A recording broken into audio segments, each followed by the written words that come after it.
종전에 했을 때 이 정권에서 2억에서 200억에서 3천억에서 넘어갈 때 원래가 20% 아니죠. 이게 왜 20%야?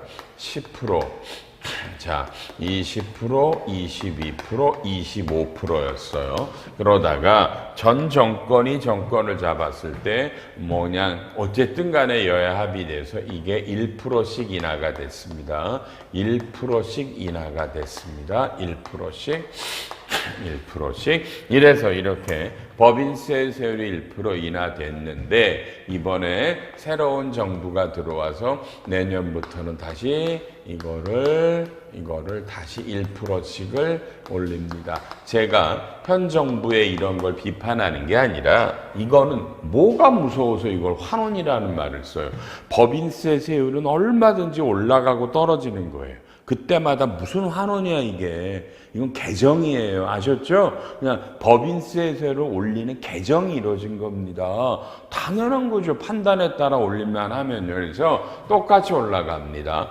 이거는 통과될 텐데 여러분 잡아요. 이게 연말에 법이 이대로 공포되면 여러분의 가장 큰 문제는 이제 올 연말에 결산하실 때 이연법인세가 바뀝니다. 이연법인세가 그죠? 봐요. 삼성전자 같으면 24%에다가 지방세에서 평균 세율이 26.4%로 이연법인세 자산이나 부채들을 잡았는데 이게 연말에 바뀌어서 내년부터 바뀌면 이게 이연법인세가 다시 27.5%로 변동이 됩니다. 그러면 작년까지 잡아놓은 거는 다 26.4인데 올해 27.5면 2024년까지 잡아놨다. 그러면 작년에는 뭐 264다라 그러면 올해 연말에 결산할 때 작년 것도 요것만큼 다시 작년 것도 수정해야 돼요.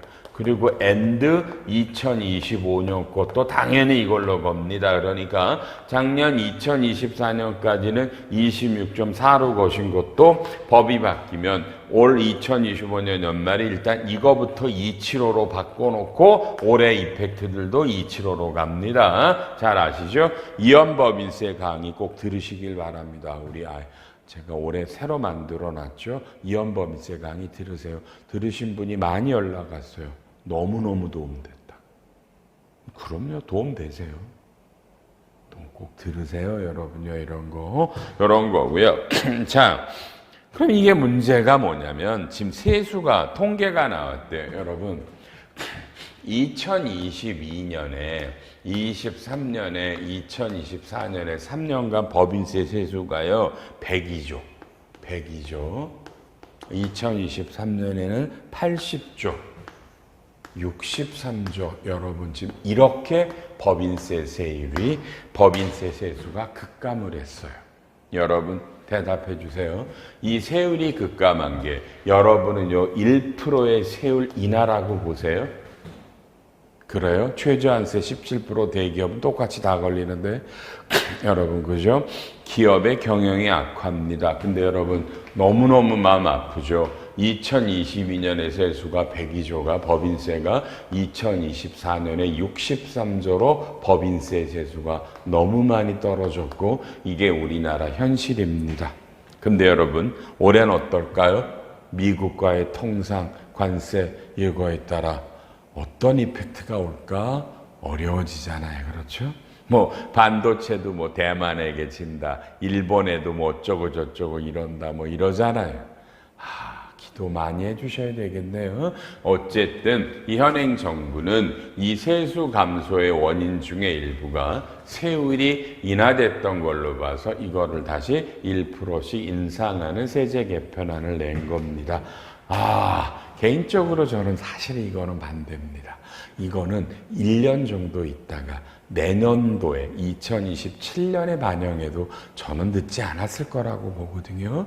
기업들이 어떤 움직임을 좀 봤으면 좋겠는데 이걸 보면서 마음이 좀 급하는 뭐 이런 쪽도 있나 보다라는 느낌을 지울 수 물론 소득세는 안 바뀌었습니다. 소득세는 안 올라갔고요. 이렇게 됩니다. 이런 방향들 이연법인세가 움직인다라는 거를 꼭 잡아주셔야 되겠습니다. 그러니까 이번에 세법 개정안에 아주 핵심적인 맥락이 법인세 세율이 올라간다. 배당을 많이 주는 고배당 기업은 종합과세 안 하고 분리과세로 끝나겠다라는 것들, 그렇죠? 이런 거 또 아주 많은 기업들이 받는 통합고용세제 공제를 아주 완전히 바꿔서 이건 기업들에게 유리한 제도로 많이 바꾸셨고요. 좀 이따 나오지만 여러분 뭐예요, 그렇죠? 그거 자본준비금을 과세하겠다라는 거. 그 다음에 양도소득세 대주주 기준을 50억을 10억으로 바꾸겠다는 거, 요 정도들인데 이게 몇 가지가 지금 증시의 압박 요인이 된 건 사실이에요. 이건 어쩔 수 없어요. 어쩔 수 없는 건 현실입니다. 그래서 이거를 일부의 사람들이 간과한 거 아닌가? 이건 그렇죠. 그리고 배당소득 고배당 기업의 분리과세가 그 원천세율이 너무 높아요. 이것도 사실이에요. 그래서 시장에서 반응이 지금 안 좋아서 주가들이 조금씩 밀리고 있는데 저는 극복할 거라고 봐요. 여러분 기도 많이 해주세요. 미국에 저 트럼프라는 사람이 와서 이렇게 힘든데, 그죠? 기업들 손익이 악화돼야 맞잖아요. 매출들이 줄어들 거고요. 하여튼 잘 버틸 거라고 믿습니다. 요 법인세 세율은 통과될 것 같습니다. 개인적으로는요. 이런 것들이 있고요. 증권거래세도요. 일부가 원래 코스피 이런 것들이 증권거래세가 없었는데 다시 증권거래세도 다시 좀 올라갑니다. 자꾸 환원이라는 표현을 쓰죠. 옛날에 과거 정권이 법인세 세율을 인하하면서 증권거래세 양도소득세를 50억으로 올리면서 증권거래세를 이제 없앴는데 하여튼 맞죠? 그렇게 해서 증시가 올랐냐 할 말 없잖아요. 증시가 안 올랐잖아요. 맞죠? 이 말도요? 주가 떨어졌잖아요. 그래서 이 증권거래세나 양도세 대주주 기준이 주식의 주가에 영향을 별로 안 미친다라는 주장은 당연히 있을 수 있는 거예요. 다만 분위기를 좀 해쳤다 이런 거고요. 이게 나오네 74페이지에 대주주의 양도세, 상장법인의 대주주 양도세가 원래 50억이 이제 10억으로 됩니다. 이게 전년도 말이에요. 종목별이에요. 그러니까 제가 삼성전자 주식을 갖고 있다. 삼성전자는 코스피예요. 근데 제가 삼성전자 주식을 1% 이상 가질 리는 없잖아요. 그런데 제가 삼성전자 주식을 작년 말로 2024년 말로 제가 30억을 갖고 있었다. 그럼 현행법으로는 저는 대주주가 아니에요. 50억 기준이니까. 그래서 작년 말로 제가 50억이 안 넘으니까 2025년에 삼성전자 주식을 팔아서 양도 차익이 생겨도 저는 과세가 없어요. 원래 소득세법이 상장법인의 대주주는 양도 차익은 양도소득세 내야 되거든요. 이제 금투세는 없어졌으니까. 근데 이거를 10억으로 낮춰버리면 법이 개정이 돼서 그럼 저는 작년도 말로 30억인데 10억이면 어떻게 돼요? 그러면은 30억이면 저는 대주주에 걸려요. 그러면 세금을 내니까 어떻게 해요? 연말에 전자주식을 판단 말이에요. 연말에 주식을 팔니까 요거는 시행령은 내년부터 걸리는 거예요. 내년에 바뀐다면 이게 법이 아니라 시행령이에요. 소득세. 그러면 2026년 2월에 시행령이 바뀌면 이걸 알면 주주들이 연말에 판단 말이에요. 이거를 내가 10억 미만으로 그러면 주식 물량이 쏟아지기 때문에 주가는 떨어지는 거예요. 그리고 이 사람들이 내년에 다시 사. 그러면 이런 말이 맞죠. 야, 우리나라에 이 대주주가 몇 명이나 된다고 이 사람들이 주가 아니 대주주 이 사람이 몇 명 안 되는 건 맞는데 이 사람들이 연말에 주식을 팔아버리니까 주가가 폭락을 해서 개미 주주들이 손해를 본다 이 뜻이에요. 이거 맞는 말이에요. 이 말은요. 그래서 다만 이 말도 맞죠. 그러면 50억으로 올려서 주가가 올랐니? 증권거래세 없애줘서 올랐어? 그럼 또 할 말이 없잖아. 그죠?